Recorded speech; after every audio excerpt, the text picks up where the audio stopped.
छत्रपती शिवरायांप्रमाणे टिपू सुलतान यांचं काम समकक्ष. काँग्रेस प्रदेशाध्यक्ष सपकाळांच्या वक्तव्याने नवा वाद. तर हिंदूंची हत्या करणाऱ्यांचा सन्मान करणं म्हणजे लांगुल चालन.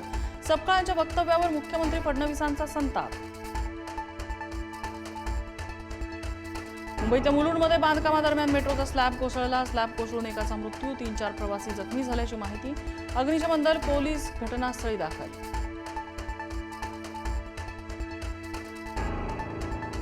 मुलुंडमधील दुर्घटनेचे मुख्यमंत्र्यांकडून चौकशीचे आदेश. मृतांच्या वारसांना सरकारकडून 5 लाखांची मदत. जखमींच्या उपचाराचा खर्च राज्य सरकार उचलणार. संजय राऊतांकडून राहुल नार्वेकरांचा एक व्हिडिओ पोस्ट. विधानसभा अध्यक्षांसोबत ही हाणामारी कुठे झाली? तुम्ही सांगताय की मी सांगू? राऊतांचा खोचक सवाल. भाजप आमदार संजय केनेकरांच्या कार्यालयात बंदूक. भेटायला आलेल्या व्यक्तीच्या बॅगमध्ये बंदूक सापडल्यानं खळबळ. आमदार केनेकरांचा घातपाताचा संशय. शपथविधीपूर्वी सुनेत्रा पवार आणि शरद पवारांची भेट घ्यायचा प्रयत्न केल्याची माहिती. मुंबईला येण्यापूर्वी गोविंदबाग निवासस्थानी फोन, मात्र शरद पवार यांच्या कुटुंबियांकडून प्रतिसाद मिळाला नाही. शरद पवारांनी पुन्हा राज्यसभेवर जावं असं काँग्रेस आणि ठाकरेंच्या शिवसेनेचं मत. दोन्ही पक्षाच्या वरिष्ठांची पवारांना विनंती. तर एक उमेदवार राज्यसभेवर पाठवण्याइतकं महाविकास आघाडीकडे संख्याबळ. संजय राऊतांची माहिती.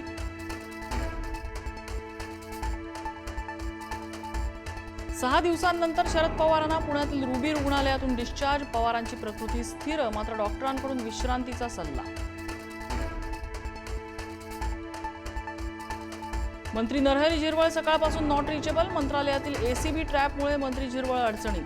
लाच प्रकरणी लिपिक राजेंद्र ढेरिंगे अटकेत.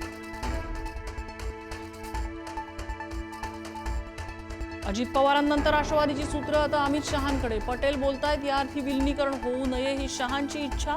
संजय राऊतांचा निशाणा. परळीत महापशुधन एक्स्पोचं आयोजन. मुख्यमंत्री देवेंद्र फडणवीस, धनंजय मुंडे आणि मंत्री पंकजा मुंडे यांची हजेरी.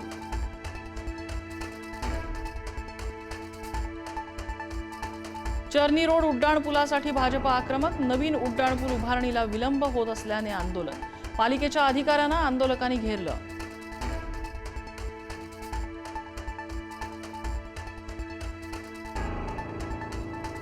मंत्री मंगल प्रभात लोढा, स्थानिक नगरसेवक आंदोलनात सहभागी.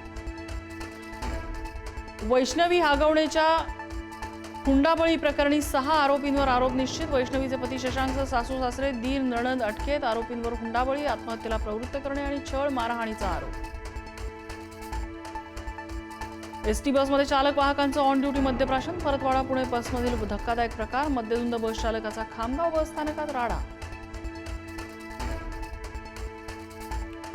पुण्याच्या शिरूरमधील काळे कुटुंबियांवर काळाचा घाला. मध्यरात्री अपघातात 3घांचा मृत्यू. कारण अद्याप स्पष्ट नसून पोलीस तपास सुरू.